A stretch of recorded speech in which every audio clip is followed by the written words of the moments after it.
Now that everything is set up for the climax of this 5-part opening arc, we can really get things moving. A big chunk of this episode is just action sequences. This episode and next episode both make up the climax of this opening arc. This is the action climax, and the next one is the emotional climax, even though it does have action elements to it as well. Still, because this episode is mostly just one big action sequence, or I guess I should say 2 big action sequences, I am going to blow through this one pretty quick. You guys should know at this point that I think action sequences should be seen rather than heard described to you. And there is some important stuff at the end of this episode that will be kind of the focus of this review in the long run. Anyway, jumping right into it, we have 2 action sequences happening side by side here, and even though the narrative switches back and forth between them, I'm going to talk about each of them all at once, starting with the action sequence between Optimus and Ratchet and the various Transformers zombies risen by Megatron at the end of the last episode. Megatron stays out of this fight entirely, which I find really interesting. That's the first indication that this isn't actually his endgame, as Optimus suspects. I mean, yes, he is controlling the zombies with his will, but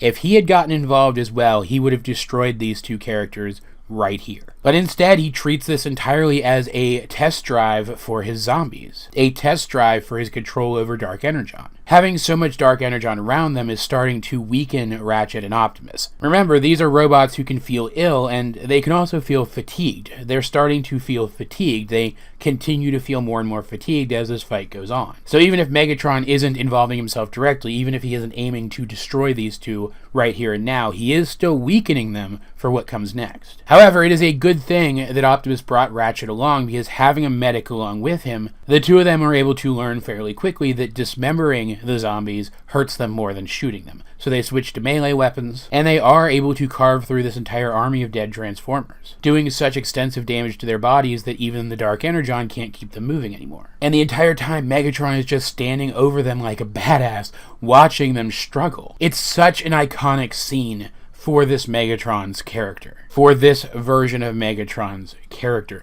The entire time, he is convinced that even as his army is dwindling, he's already won. And you never once feel like it's the same kind of arrogance that you might have seen in the 80s iteration of the character. It feels earned here because the character is just that strongly animated and portrayed. But Optimus gets his badass moment too. As drained as he is by fatigue and by exposure to Dark Energon, when he finally carves through the last of Megatron's minions, without a second thought, he starts climbing the cliff upon which Megatron is standing and gets right in Megatron's face, threatening his life, but Megatron still one-ups him by basically laughing in his face and leaving. Optimus isn't even worth his time at this point. It's such a great scene despite the fact that not a whole lot happens in it, which really shows the strengths of this show. The other action scene is, of course, Bulkhead trying to bust into the Nemesis to get back Agent Fowler, and we finally get to see Bulkhead really open up and really get to see what he can do. He has the kids with him, and even though he tries to leave them behind where he thinks they'll be safe down on the ground, of course, Miko sneaks back inside of him, so when he transforms, he ends up carrying her up into the ship with him. And then, of course, the Decepticons do find the other 2 kids on the ground, so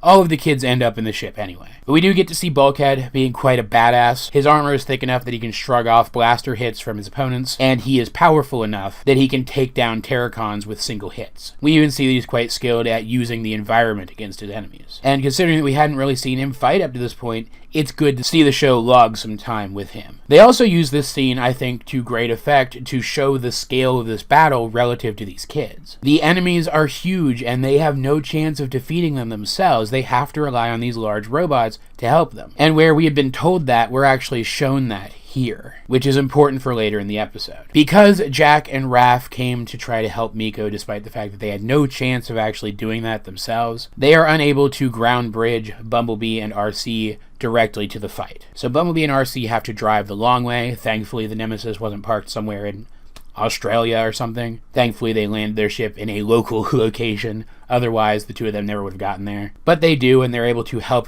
Bulkhead storm the ship. They secure the bridge and store the kids there while they go on to the brig to try to get Fowler, who, at this point, has broken. He's reached a point where he's not willing to hold out any longer. But then something interesting happens that makes Fowler even cooler a character. He hears fighting, and even though that doesn't necessarily mean that the Autobots are here, it does mean that there's a chance that they're here, that there's a chance that he's going to be rescued. And that small chance is enough that he's able to hold out even longer until Starscream has exposed him to so much energon that he is so loopy that he's not able to answer Starscream's questions anyway. And he is rescued. But in the meantime, a Terracon finds the kids on the bridge. And this is when we finally get indication of what the purpose of these kids is. Finally, we get an indication of how the narrative is going to use them. While they're on the bridge, they see a display which seems to be displaying some sort of alien mathematical formula that Raph recognizes as something important, even if he doesn't know what it is. So, before they escape the Terracon on the bridge, they manage to snap a picture of that screen. Then they escape the Terracon because they are quite small and quite hard to hit. Transformers are both built and trained to fight much larger targets. And they lead the Terracon right to the Autobots, who, of course, dismantle him. They all go home, and they're able to show this alien math to Ratchet, who recognizes it after some study of it as schematics for a space bridge, which I believe I pointed out in a previous review is the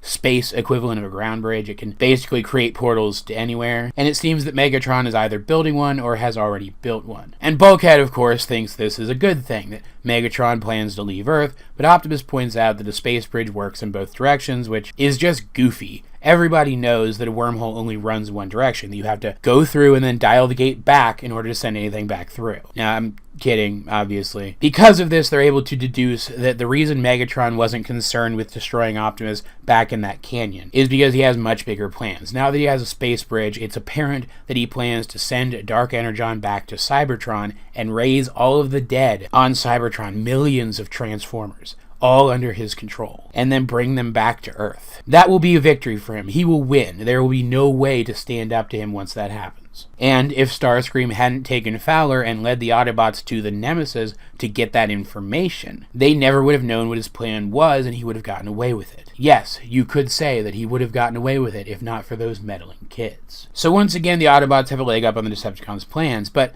most interesting, I think, in terms of this aspect of the plot, we actually cut back to Megatron and Starscream, and despite the fact that Megatron does not know that the Autobots know about the space bridge, he is pissed at Starscream for bringing Fowler to the ship. Because it seems that in their attack on the Nemesis, the Autobots disabled the ship in some way which delays Megatron's plans. So once again, the Autobots have something of a leg up on the Decepticons because of a mistake made by the Decepticons, but the kids also played their part in this. But in the wake of this, in the wake of seeing just how dangerous this all is, just how much it can escalate, Jack decides he wants out. He cuts ties with the Autobots and goes home. And this is when we get the scene which is why I don't dislike Miko as a character despite how irresponsible she is. She actually shows up and talks to Jack. She talks about how she's so reckless because she wants excitement in her life, and that's on her. That she doesn't expect the others to feel the same way or even join her in her reckless behavior. But she thinks that Jack should stick around and help out because she sees real potential in him to do good.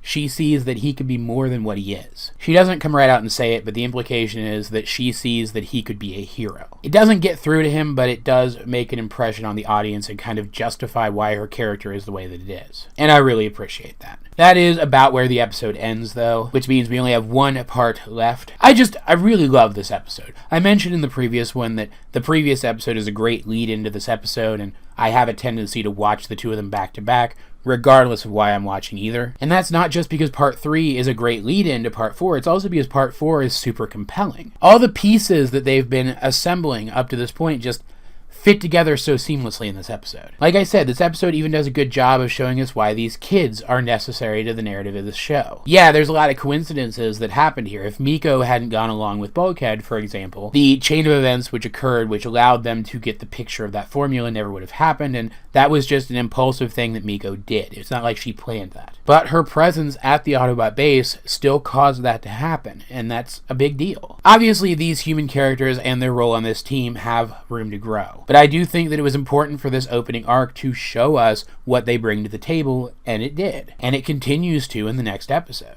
We also, through this episode, despite the fact that they have very few interactions in this episode, have really started to get a sense of the shape of the relationship between Megatron and Optimus in this reality. Megatron is this magnificent bastard who has control over everything, or at least thinks that he does. And Optimus is just so done with his shit. It is both reminiscent of and quite different from the more straightforward rival dynamic that we got in the original series. It's a lot more subtle than the movie version of this relationship, and shows them as much more equal players in things than Transformers Animated did.